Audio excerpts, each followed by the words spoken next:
Welcome back to my channel. Einstein ایک ذہین اور غیر معمولی ذہانت کا مالک سائنٹسٹ تھا۔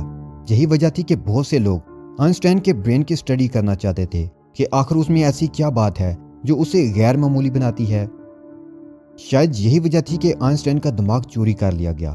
آئنسٹائن 14 مارچ 1879 کو جرمنی میں ایک سیکولر یہودی خاندان میں پیدا ہوا، جبکہ اس کی موت 18 اپریل 1955 میں امریکی ریاست نیو جرسی میں ہوئی، جہاں وہ 1933 میں گیا تھا۔ موت سے قبل آئنسٹائن نے اپنی باڈی کو اسٹڈی کرنے سے منع کیا تھا۔ وہ چاہتا تھا کہ اس کو جلا دیا جائے اور اس کے جسم کی راکھ کو مختلف مقامات پر فضا میں اڑا دیا جائے۔ ایسا نہیں تھا کہ آئنسٹائن کو اپنے جسم کے کسی عضو کے بارے میں غیب کا علم تھا، بلکہ وہ چاہتا تھا کہ اس کے جسم کو کہیں محفوظ نہ کر لیا جائے اور لوگ اسے پوجنا نہ شروع کر دیں۔ لیکن 1955 میں پرنسٹن ہاسپٹل میں، جہاں آئنسٹائن زیر علاج تھا، اس کی موت کے بعد ڈاکٹر ہاروی کو آئنسٹائن کی لاش کا معائنہ کرنے کے لیے بلایا گیا، تو اس نے آئنسٹائن کی وصیت کے برعکس اس کے خاندان سے اجازت لیے بغیر اپنے عہد کے نوبل انعام یافتہ سائنٹسٹ کا دماغ چوری کر لیا۔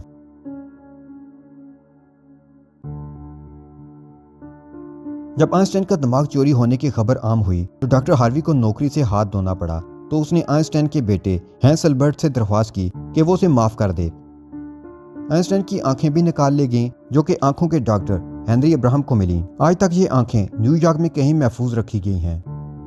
ڈاکٹر ہاروی نے آئنسٹائن کے بیٹے کو بتایا کہ وہ آئنسٹائن کے غیر معمولی دماغ کی اسٹڈی کرنا چاہتے تھے، تاکہ دنیا کو آئنسٹائن کے غیر معمولی دماغ کے بارے میں پتہ چل سکے، جو کہ یقیناً اس کی زندگی میں ممکن نہ تھا۔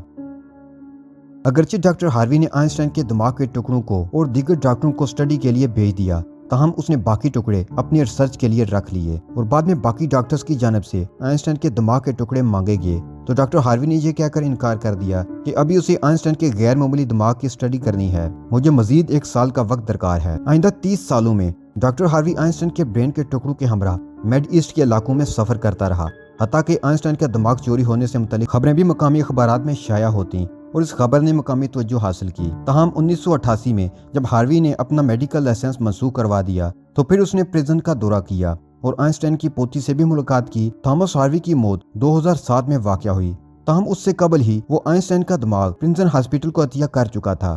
بعد میں جب ڈاکٹرز کو آئنسٹائن کے دماغ کے ٹکڑے ریسرچ کرنے کے لیے بھیجے گئے تو اس کے بعد انہوں نے یہ ٹکڑے یونیورسٹی آف پینسلوینیا اور یونیورسٹی آف پرنسٹن کو واپس بھجوا دیے۔ میوٹری میوزیم فلاڈیلفیا وہ جگہ ہے جہاں آئنسٹائن کے دماغ کے ٹکڑوں کو رکھا گیا ہے۔